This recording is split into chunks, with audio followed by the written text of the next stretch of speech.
Lab results. Barium, aluminum, strontium in tap water across 47 states. It's not from pipes, it's from the sky. If you drank water today, you need to see these test results now. The report landed on my desk late one Tuesday night. An anonymous zip file marked only 7A. I expected the usual, a slightly worrying report about old pipes or trace industrial runoff. What I found was something different, something impossible. File 7A was an unredacted water quality assessment spanning 5 years and nearly 500 municipal systems across the United States. The sheer, overwhelming consistency of the data proved this wasn't an isolated incident. The numbers, they simply defied engineering. Every single sampling site showed contamination levels that increased with proximity to major airport hubs, a pattern impossible to explain by geology or runoff. The core contradiction wasn't chlorine or lead, it was exotic heavy metals. Specifically, nanoparticulate barium and strontium, alongside elevated concentrations of aluminum. These were not random readings. They were the perfect signatures of a synthetic atmospheric deployment. Their levels were consistently, bafflingly high, exceeding the EPA secondary maximum contaminant levels by factors of 3, 4, or even 5. The official records had marked them as acceptable trace minerals, but the internal notes I possessed called them aerosol signature 3 and aerosol signature 5. This immediate divergence between public documentation and internal designation was the first sign of a coordinated lie. The particulate size was consistently measured in the tens of nanometers, small enough to bypass standard water and air filtration, and, terrifyingly, small enough to penetrate the blood-brain barrier. The potential for systemic neurological impact from exposure to these compounds was noted in classified documents, raising the urgency of this investigation. I checked the dates, I checked the cities. The samples came from state-of-the-art water facilities, many with new piping systems. Geography and infrastructure were irrelevant. The contamination was universally spread across modern cities and remote rural towns alike. The contamination source could not be the pipes, nor could it be typical industrial waste, which tends to be localized. I realized I was looking at something being introduced systemically. I began to plot the data. I spent 30 hours straight coding the barium readings onto a topographical map of the country. The standard assumption was that the high readings would cluster around manufacturing hubs or areas with specific geological deposits. But the clusters didn't line up with factories or mines. They didn't even line up with major groundwater basins. The hot spots, the areas with the highest, most consistent levels of these fine metal particulates, correlated precisely with major air traffic control ATC flight corridors. It was the moment of the impossible origin realization. The source wasn't beneath us, it was above us. The pattern was too perfect. I wasn't looking at random waste. I was looking at flight logs. I picked up the phone. I called a retired EPA scientist whose name appeared on a few old, declassified air quality monitoring papers. He was an expert on airborne particulate migration. The conversation was brief. I introduced myself, explained the research, and mentioned the consistent values of strontium and barium in the water samples. The man's voice, which had been calm and professional, suddenly became sharp and frantic. I said the word barium a second time, and there was a click. He had ended the call. That silence was louder than any screaming confession. His immediate fear, conveyed by the abrupt severance of the line, spoke volumes about the real-world danger of these specific trace elements. He had been working on a project called atmospheric indexing in the 1980s, a program that was summarily defunded and classified within 48 hours of delivering its final toxicity report. The official reason for the program's closure was listed as budgetary review, an obvious pretense to cover the sensitive findings. I needed to know more about the government's knowledge of these metals. I needed to see the forbidden documents. That's why I ask you to join this investigation. Subscribe right now to make sure you see the next layer of restricted data we are about to uncover. The day after the call, I received another anonymous file. This one was heavily encrypted, buried under multiple layers of obsolete security protocols. After 2 days, I finally managed to open a file marked Memo 903B. It was a scanned, faded internal memo dated 1994 from a defunct United States Forestry Service initiative. The text was fragmented, mentioning atmospheric geoengineering tests being conducted near a major regional water source in the Southwest. The memo was a smoking weapon, a direct acknowledgement of government experimentation in the sky. It contained 3 specific code words: Solaris, Canopy, and Project Shield, none of which were searchable in any public database. The document referred to the dispersal planes not as aircraft, but as mobile dispersal assets, a term that chillingly dehumanized the entire operation. But then, the text blurred, the scan cut out, and I lost the final paragraph, the part that detailed the purpose of the test. What was the purpose?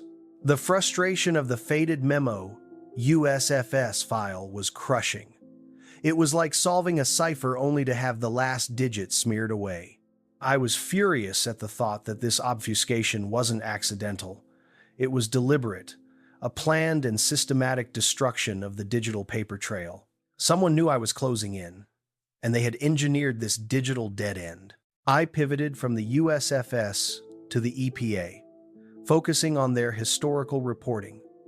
If heavy metals were being sprayed into the atmosphere, they must have registered in the agency's air quality reports. This led to the discovery of the statistical anomaly. I compared historical EPA air quality data spanning 1990 to 2010 with my new water data. The raw numbers initially looked inconclusive, high spikes, but nothing consistent. Then I noticed the policy changes. I spent hours cross-referencing documentation until I found it. They didn't clean up the contamination. They simply changed the way they counted it, hiding the evidence in plain sight by calling air pollution industrial emissions. This policy shift, on May 23, 2002, ensured the consistent airborne dispersal would continue undetected by the public. This single bureaucratic action effectively created a legal blind spot for any atmospheric program involving the metals we found. The official public explanation for the change was a vague streamlining of compliance procedures, a phrase designed to bore any investigative journalist into immediate surrender. I next followed the money. If the government was spraying these agents, someone was manufacturing and flying them. A search of federal contracts led me to a single, obscure entity, a shell corporation named Aerodynamics Incorporated. This company received massive, no-bid government contracts for atmospheric weather modification services between 1995 and 2015, the exact period the atmospheric pollution began to spike. A company that existed only on paper, yet controlled billions in federal contracts. This wasn't a contractor. This was a government front. Their board of directors consisted entirely of retired defense contractors and former intelligence officers with no background in meteorology, confirming the military intent of the operation. Their sole listed asset was a fleet of 8 converted military refueling tankers, which were registered under a fictitious Caribbean flag, placing them outside U.S. customs and flight regulation. The conspiracy was starting to crystallize. The government created a need. They hired a contractor.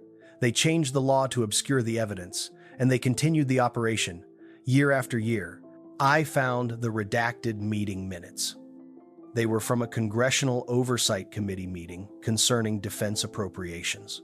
Discussion of non-traditional aerial dispersal methods was entirely redacted. I could only read the names of the attendees, high-level staff from the Department of Defense, the EPA, and 3 executives from the largest chemical and aerospace companies in the world. The pieces fit together into a chilling whole, confirming that them, the forces of secrecy, were a coalition of government power and corporate infrastructure. The level of sustained secrecy required an unprecedented, multi-agency compact. It was then that I got the hacker source scare. My screen briefly flickered. My cursor moved on its own. The screen went blank, and an untraceable cryptic message appeared in white text. Stop looking up. The warning was simple, direct, and terrifying.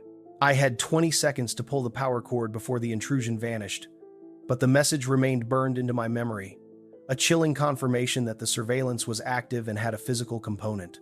The message was rendered in an old, non-standard system font, a subtle psychological marker suggesting the operator was both sophisticated and deeply embedded in government legacy systems. I knew then that the threat was not merely legal, it was existential. I know many of you are already dealing with strange health issues or seeing anomalous patterns in your skies or water quality reports. Please, comment below and share your local water or air quality experiences. We are safer when we share information and create a sense of shared, distributed investigation. I ran the records for Aerodynamics Incorporated again. Their tax filings listed a physical address in the Nevada desert, far from any major city or public infrastructure, a decommissioned, abandoned military testing facility near the infamous Area 51. The documents were finished. The investigation had to pivot from digital files to forbidden, tangible ground. The screen showed a rapid-fire sequence of desolate desert road signs. The investigation moves from digital files to forbidden ground. I opened the door to the abandoned facility. The air was dry and the sun was ablaze in the sky. I moved past chain-link fences and weathered security checkpoints that hadn't seen a guard in 20 years. The immediate tension was the sound of absolute silence, broken only by the grit of my footsteps echoing through the massive structures. The shift from abstract data to tangible, intimidating structure was disorienting. The structure itself was the first piece of evidence. This was no simple storage depot. I found the structural anomaly. Subterranean hangar bays that extended hundreds of feet below ground, far exceeding the stated capacity or function of the old base. They were large enough to hold dozens of massive cargo planes. The concrete foundations were reinforced with exotic, non-ferrous alloys, specifically designed to shield equipment from unusual electromagnetic radiation. The facility was rated to withstand a 7.0 seismic event and was equipped with dedicated geothermal power sources, signifying an operation designed for continuous, decades-long covert function. The sheer size suggested an apparatus built for planetary, not regional deployment. The second piece was the ventilation system. Deep within the hangars, I found rows of custom-built, high-capacity filtration units. But these units were inverted. They were clearly designed not to filter air out of the facility, but to draw in massive volumes of outside air and distribute something through an array of specialized Teflon-lined chambers. This facility was built not to clean the air, but to inject something into it. I was breathing their secret. Then, I found the Test Chamber 3 logbook. It wasn't digital. It was a physical ledger, faded and brittle. It detailed thousands of flight tests, logging specific disbursement payloads and meteorological conditions. The handwriting was meticulous. The payloads listed matched the chemical signature in my water reports: barium, aluminum, and strontium. It confirmed the aerial dispersal of the metals on a massive industrial scale. The structure was the proof, and the log was the key. Next to the chemical formulas, a cryptic column labeled Cognitive Index tracked variables like disorientation and sleep pattern disruption, suggesting human observation was part of the payload tests. The log entries were cross-referenced with regional health data from local clinics, suggesting the monitoring of public illness was an integrated component of the research. The frequent logging of subject distress and behavioral variance connected the metal dispersal directly to observed human effects. I tried to open a small, reinforced vault door marked atmospheric containment. I needed to know what was inside. Atmospheric containment, intelliging if that it. The pressure sensor I placed on the door triggered a loud, distant, old security alarm. The siren wasn't modern or piercing, but a slow, mechanical wail that echoed through the empty facility, causing a momentary, heart-stopping panic. I retreated immediately to the hangar.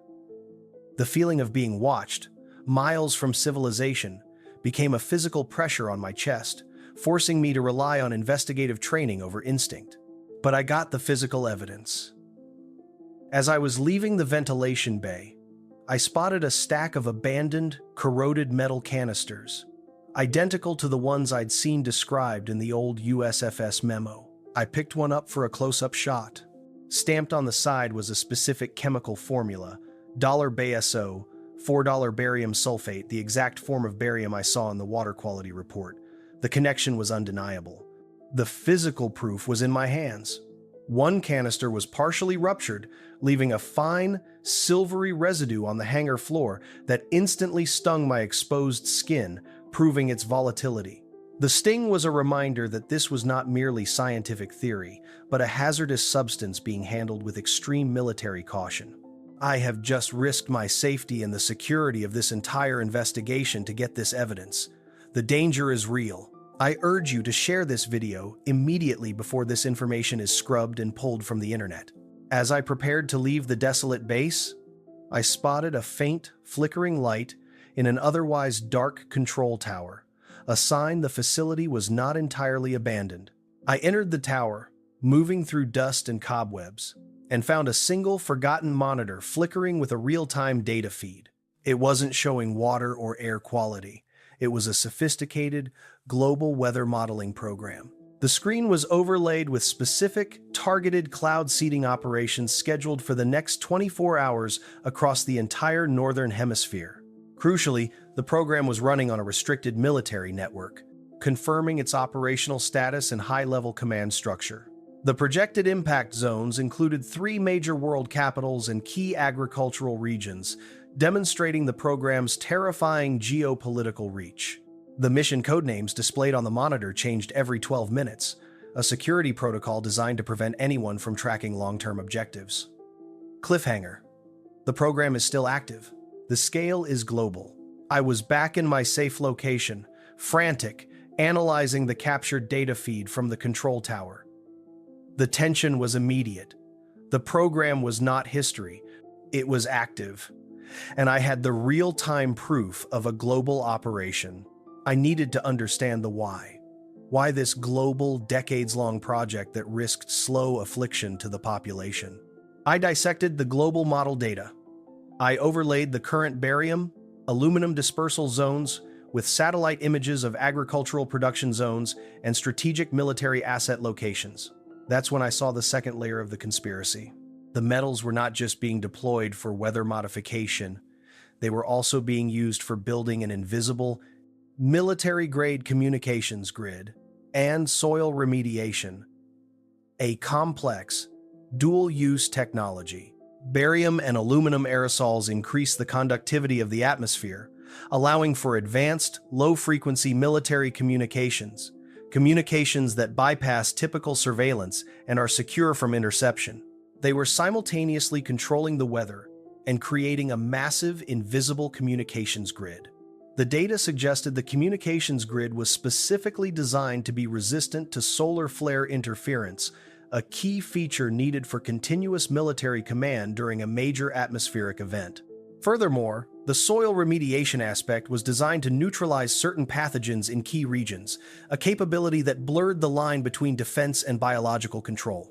The net effect was total atmospheric dominance, controlling both the climate and the communications infrastructure beneath it. This led to the existential contradiction. I found a cross-referenced scientific paper, buried in the raw data, detailing the potential side effects of uncontrolled global warming. The heavy metals, while toxic, were allegedly being used to block solar radiation to stave off a catastrophic climate event.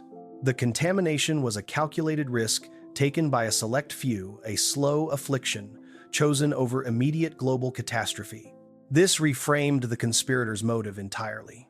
They decided that global starvation and coastal flooding were a greater and more immediate threat than long-term neurological harm caused by atmospheric metals. The chilling math they performed dictated that sacrificing 1 to 3% of long-term public health was a necessary transaction to ensure 90% of the population survived a climate tipping point. The ethical justification was predicated on a secret climate model, the Cassandra projection, which guaranteed societal collapse within 30 years without intervention. The them reveal came as I reviewed the list of scientists and political figures involved in the program's initial stages. I saw a familiar name in the data logs. Dr. Harold Finch, a pseudonym. I recognized the name from the initial cold call in Chapter 1, the retired EPA scientist who hung up on me after I said the word barium. The cold call was now reframed with chilling context. He wasn't just avoiding me, he was protecting a terrifying secret he had helped create. I found a photo of Finch from 1994, standing proudly next to one of the giant dispersion aircraft models, a true believer in the program's necessity.